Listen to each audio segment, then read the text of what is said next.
Ahojte priatelia, vítajte pri ďalšom videu, v ktorom si predstavíme jednu z najpodstatnejších funkcionalít nášho systému, ktorou sú automatizácie.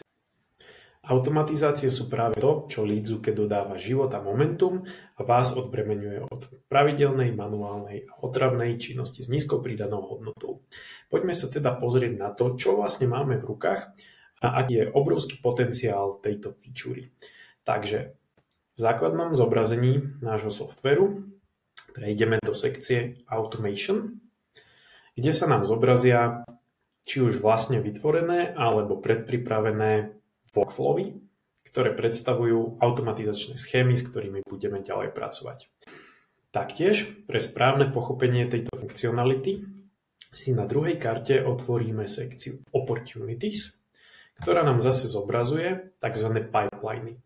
Pipeline je organizovaná štruktúra rôznych štádií predajného cyklu, ale organizovať si takto môžete aj vlastné postupnosti, ktoré pri práci máte. Poďme teda späť do automatizácií a ukážeme si, ako môžete túto funkcionalitu využiť pre explóziu efektivity vo vašej firme. Vyberieme si teda jeden z týchto našich predpripravených workflowov, na ktorom si ilustrujeme celú logiku vecí. Podľa toho už veľmi ľahko pochopíte, ako pokračovať v ďalších krokoch. Takže ukážeme si to na workflowe číslo 2, ktorý u nás vyzerá zhruba takto. No a keď sa pozrieme do nášho predajného pipelineu, tak na ňom si ilustrujeme, ako tento workflow prenáša ľudí z jedného štádia do druhého. Náš typický predajný cyklus teda vyzerá zhruba nejako takto, má niekoľko štádií, no a typicky potrebujeme ľudí najprv zachytiť, vytvoriť nový lead, následne mu odoslať iniciačné info o tom, že čo ten náš software vlastne je.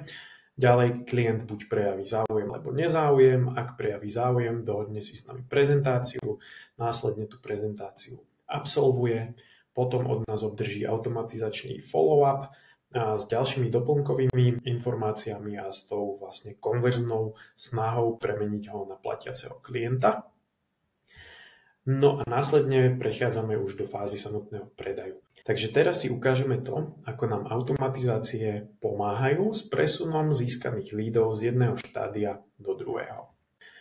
V tomto workflowe teda rátame s tým, že lead sme už zachytili, odoslali sme mu prvé info o našom systéme, odoslali sme landing page s našim kalendárom a potenciálny zákazník prejavil záujem, rezervoval si stretnutie v kalendári a to spustí vlastne celú našu automatizáciu. Logika vecí za tým je taká, že vždy na začiatku automatizácie je nejaký spúšťač, tzv. Trigger, ktorý následne odpálí celý sled ďalších krokov, ktoré majú nejakú logickú časovú nadväznosť a postupnosť. Poďme sa teda pozrieť na to, čo v tomto konkrétnom workflowe je našim spúšťačom, našim triggerom.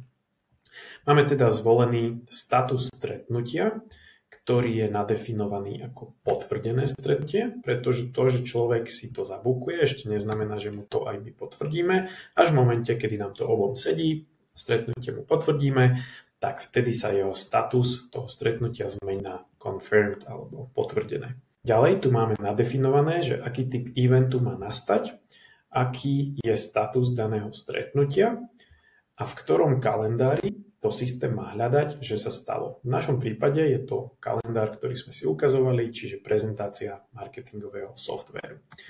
Ak si teda človek zabukuje stretnutie s nami, odpálí to celú túto lavinu ďalších krokov. Poďme sa pozrieť do kroku číslo 1. Takže, keď systém zaznamená, že bolo vytvorené a potvrdené stretnutie v prednom kalendári, spustí následnú automatizovanú sekvenciu krokov. V prvom rade vytvorí alebo updateuje existujúcu opportunitu. Opportunity v tomto prípade znamená nejaká predajná príležitosť. Poďme sa pozrieť opäť do nášho predajného pipelineu, čo to teda znamená.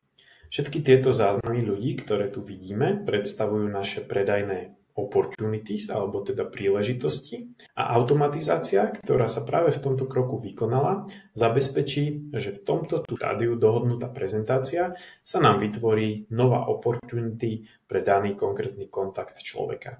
Samozrejme, vy si to môžete nastaviť podľa svojej predajnej logiky, viete si to zaradiť kdekoľvek do toho nákupného procesu a prispôsobiť plne podľa seba.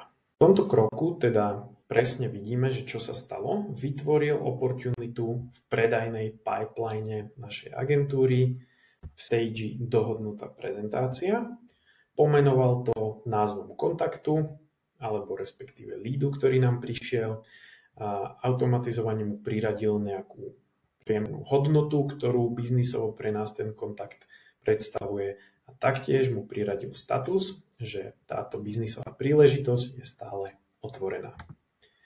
Poďme sa pozrieť na ďalší krok.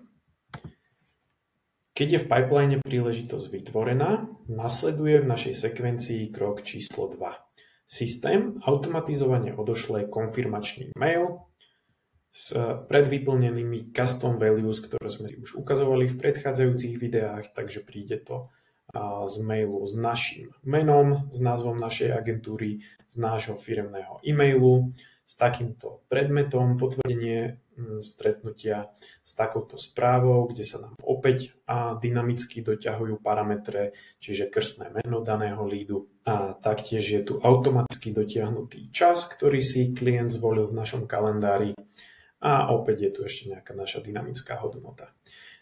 Táto pripomienka teda slúži na to, aby sme záujemcu uistili, že sme dostali jeho žiadosť o stretnutie. No a ďalej v tomto workflowe máme vymyslené ďalšie kroky, ktoré slúžia na to, aby keď už sa nám záujemca prihlásil, aby sa skutočne na tú prezentáciu aj dostavil, pretože jedna vec je získať registráciu, ale druhá vec je potom reálne sa s tým človekom stretnúť, či už fyzicky alebo online, a odprezentovať mu tú predajnú prezentáciu. Takže práve preto máme v tomto workflowe nastavené ďalšie pripomienky, aby človek na to nezabudol. 24 hodín pred plánovaným stretnutím dostane prvú pripomienku, hodinu pred stretnutím druhú pripomienku, 10 minút pred stretnutím tretiu pripomienku, v ktorej si môžeme ukázať ďalšiu z funkcionalít, ktorú si predstavíme v separátnom videu, ale je ňou tzv. Trigger link. A toto je dynamická hodnota, ktorá nám zabezpečí, že ak keď človek na ten link klikne a príde na naše Google Meet stretnutie, systém automaticky bude vedieť rozpoznať, že sa na dané stretnutie zobrazil. Zámerne sme mu tento link neposlali skôr ako 10 minút pred stretnutím, pretože by si ho mohol otestovať len pre svoje vlastné potreby, či ten link funguje, ale to by neznamenalo, že by sa skutočne v danom čase na daný call aj dostavil. Keď sa vrátime späť do zoznamu všetkých našich automatizačných workflowov, tak vidíme, že ten, ktorý sme si práve teraz ukázali, je len jeden z 10. A to preto, že v každom ďalšom štádiu máme nastavené podobné automatizačné kroky, ktoré majú zabezpečiť to, aby sme lead postupne previedli celým lievikom až do úspešného konca. Netreba sa toho báť, pretože tieto automatizačné workflowy máte vo svojom konte nastavené už aj vy. Jediné, čo je potrebné spraviť, je zrevidovať logiku veci, aby to zodpovedalo vášmu biznisu, prepísať si texty na svoje vlastné hodnoty a potom už len sledovať, ako táto automatizácia pracuje za vás, zatiaľ čo vy spíte alebo oddychujete. Držíme vám pri automatizáciách palce, určite to zvládnete a tešíme sa na vás pri ďalšom videu.